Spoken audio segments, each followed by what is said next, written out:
ثم فصلت من لدن حكيم خبير ألا تعبدوا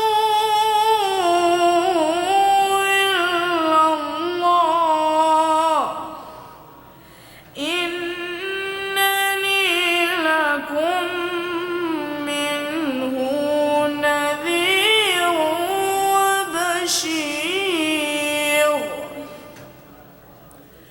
وأن استغفروا ربكم ثم توبوا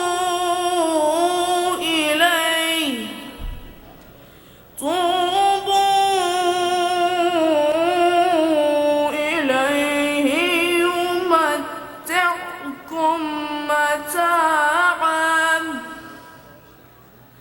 متاعا حسنا إلى أجل مسمى يؤتي كل ذي فضل فضله وإن تولوا فإني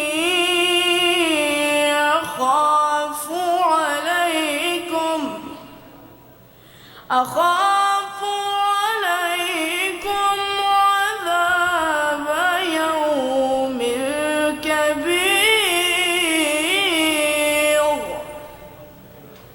إلى الله مرجعكم وهو على كل شيء قدير ألا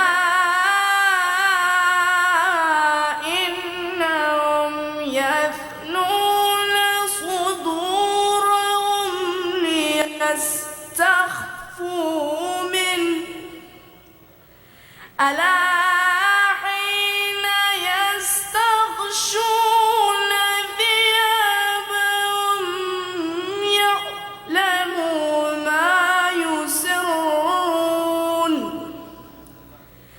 وما يعلنون